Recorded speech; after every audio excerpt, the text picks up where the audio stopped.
I am going to talk a little bit about this movie I saw tonight about this black woman who is forced to take care of her sick father after years of being estranged from him. It's called Where Children Are. It stars Tiana Paris. You may know her from Shy Rock or Dear White People.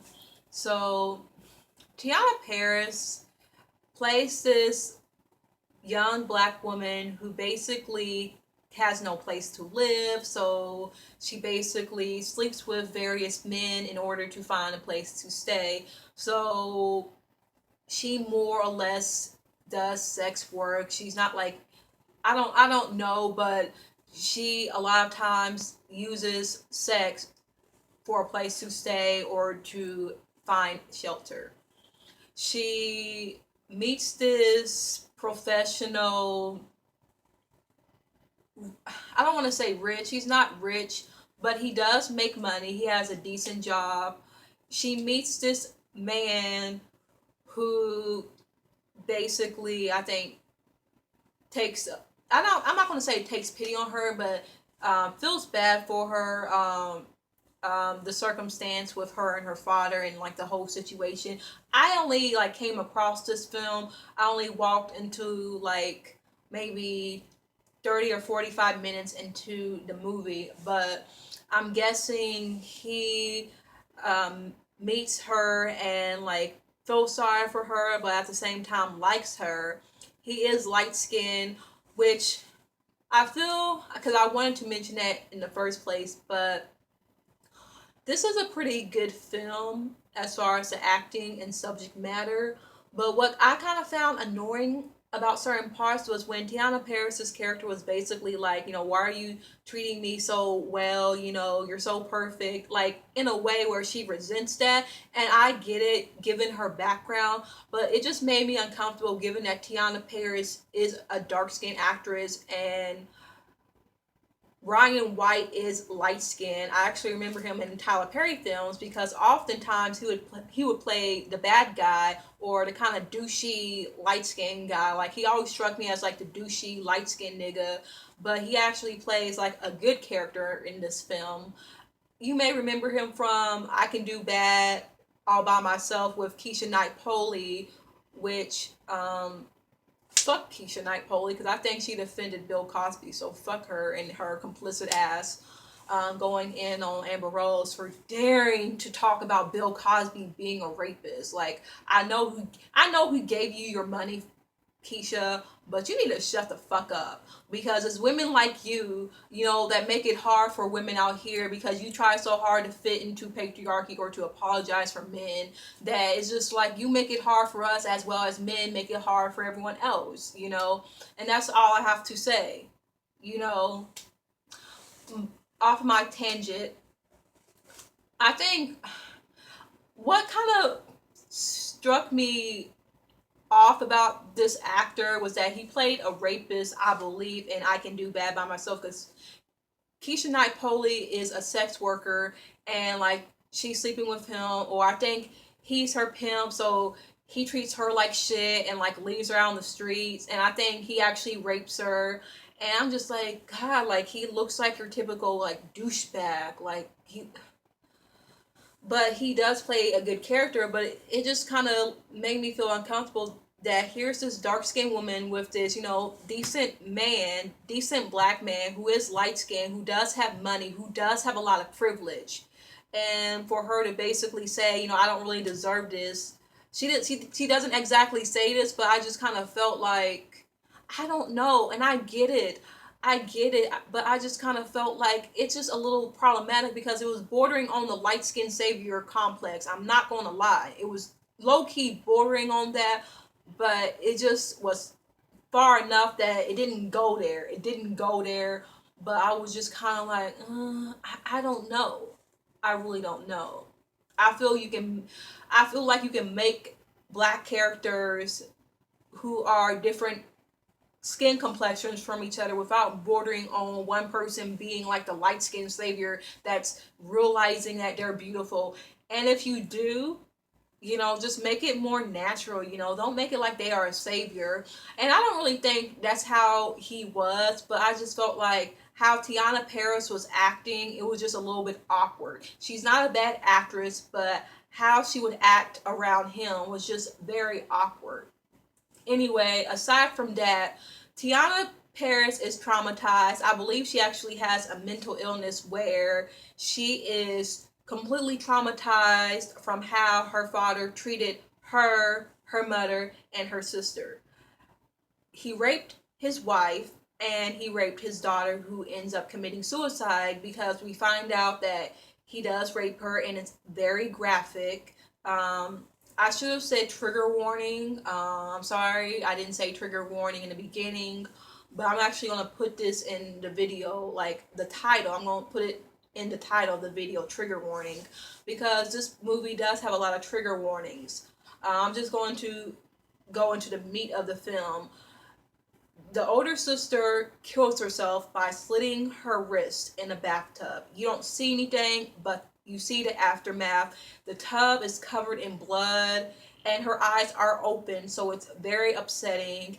And Tiana Paris's character sees the ghost of her sister. I'm not sure if she was hallucinating or if she was really a ghost. I wasn't sure. But this girl's makeup is very pale, like her eyes are like pink and bloodshot. Um, Very disturbing, but she's a great actress. I actually thought she was Amanda Steinem, like the girl from the Hunger Games. I thought she was her, but it's another actress. But I thought she was amazing. It was just upsetting because that poor girl was raped by her father, and then she tries to tell her mom, and when she tells her mom that she was raped or harmed, her mom was like, I told you to stay away from those neighborhood boys. And the older sister says, no, it was dad who did this to me. And Tiana Paris's character vouches for her and says, I saw the whole thing. But still, for her to sit there and say, oh my God, I told you to stay away from those neighborhood boys. Now look at you, you're raped. And this ideal of fast-tailed girls, this ideal that if you are a black girl, you should stay away from these men because if you are around them, they will rape you and you have no one to blame but yourself. And I got that, and it just really upset me. But the girl that was doing my hair said, I know it's something that you don't need to see or that you don't want to see, but it's something that a lot of times we have to see to get a better understanding, which I agree. But this film is very dramatic in some parts. The wife, who is Tiana Paris's mother, is raped and it's graphic. She's screaming. It's terrible. And the worst part is, like, in a way, this movie kind of plays with your morality. It really does. It's this ideal, like, if I were in her situation, should I kill the father? There's one scene where she almost stabs her father to death. Like, you're kind of scared, like, is she gonna do it? Is she gonna do it? I think she should do it, or maybe she shouldn't do it. I was like, maybe she should do it, because he's a rapist and he did all those horrible things. He's not a good person. But then, oh my God, like, should you really kill someone who is suffering and cannot defend themselves? But then you're like, but he raped women that couldn't defend themselves. He raped his wife and he raped his daughter. So I don't know, but I don't want to see someone suffering. I don't. It's that type of film where you feel like a shitty ass person because it's like, why am I even seeing him as like human? It's like I feel this movie in a way humanizes him. And Macy Gray's character, who is Tiana Paris's aunt, torments her and says, you have to take care of your father because when you're a kid, the parent has to take care of you, and when you're older and they're really old, you have to return the favor. And this whole honor thy father, honor thy mother, even if they are abusive. And I'm just like, God, like, Macy Gray, you're always playing a fucked up character to the point where I'm like, how's your career? Are you even singing anymore? Because you're always playing like these fucked up characters. You're kind of like the reverse Samuel Jackson, where you're just playing these fucked up characters.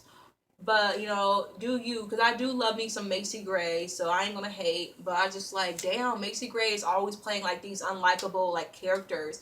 Like I remember she was in Brotherly. Well, she wasn't that unlikable in Brotherly Love. She just was, she was an unstable mother, who was an alcoholic who had issues. But she wasn't unlikable. But in this film, she's really unlikable. She tells Tiana Paris like constantly, how dare you not want to touch your father? He's your father. And each time Tiana Paris tries to take care of him or to have some sort of sympathy, she has flashbacks of him raping his wife, and Tiana Paris' scared little child self just watching it, hiding in a corner. And you totally feel for her, because I was just like, I don't give a fuck about this man. He should just die. This is karma.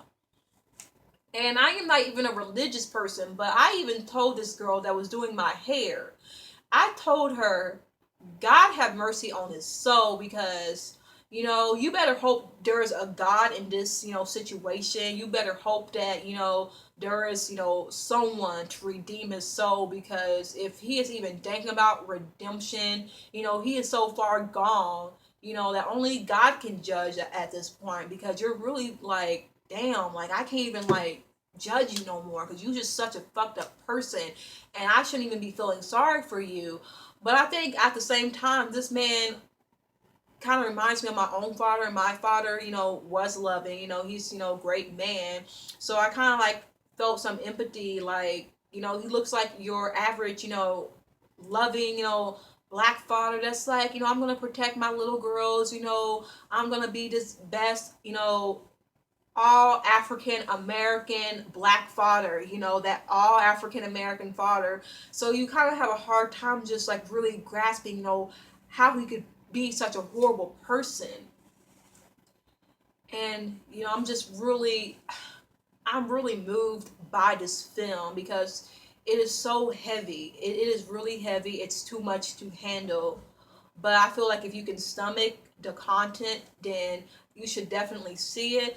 But I do have some complaints about certain things, and it's not like I think it's a bad film and it's bad acting or anything like that.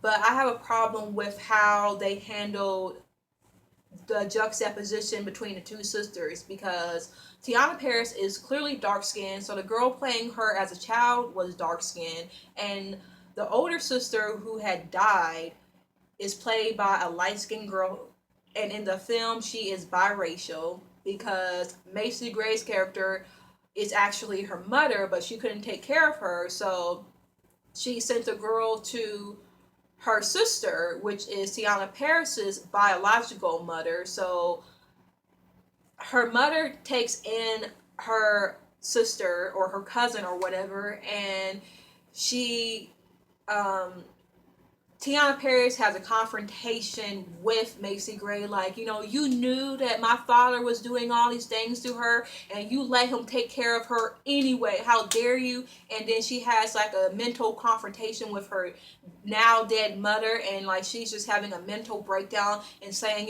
how could you do this? You knew that, your own daughter was raped and abused, and you just didn't care because you were trying to save your marriage. It is very, it's upsetting. I almost cried. I didn't want to cry because, I was getting my hair done, so I couldn't really cry, but I about near wanted to cry and just let it out, because, like, yes, I talk about this all the time. I talk about the abuse that black girls go through, but to really just see it on screen, it's just like, I can't. And that's why I haven't watched 12 Years a Slave, because I know it's going to be that same type of shit where you don't see Lupita Nyong'o go through some shit. That's why I haven't seen it, because I do not want to see, black female bodies or black film bodies treated like, just shit, just rapeable things, But I do have a problem with the fact that the two sisters were light skinned and dark skinned. And that's only because the father only ever abuses the light skinned sister. And then there is one scene where Tiana Paris's younger self thinks that the father is going to hurt her, but all he does is just pat her on the head and just looks at her in a sympathetic way and walks away. And you're wondering why why didn't he abuse her? Or like, why didn't he ever touch her? And then we learned that, oh, because that other girl wasn't his real daughter, so he felt like he could just do whatever he wanted. But I just felt bothered because there are so many dark skinned girls who go through the same thing. But I feel in black media and in black outlets, the only time we talk about black girls being abused and victims of pedophilia, incest, rape, domestic violence is if they are light skinned, and that's a shame because it shouldn't be this ideal that only light skinned girls are victims and that they are so pretty and have such light skin and good hair that everyone wants them and desires them, and they can't have them so they have to rape them. That's problematic. It really is. And I feel like there are so many narratives where, yes, black girls are abused, but from this light skinned colorist perception where from light girls, damn, they gotta slam the door so fucking hard. From light girls, this woman says, I was raped because I was light skinned. I was abused because I was light skinned because people think that I'm so pretty that they just wanted to rape me. And I was so angry and upset because how can you erase dark skinned victims from that when there are so many dark skinned girls that on average are raped and abused, who get into physical altercations with male family members, with boys in school, with teachers, with grown ass men who groom them, get them pregnant, and then leave them, and then their families kick them out because they are called fast held girls. Like, why? I feel like we can talk about, rape cases in the black community without always, depicting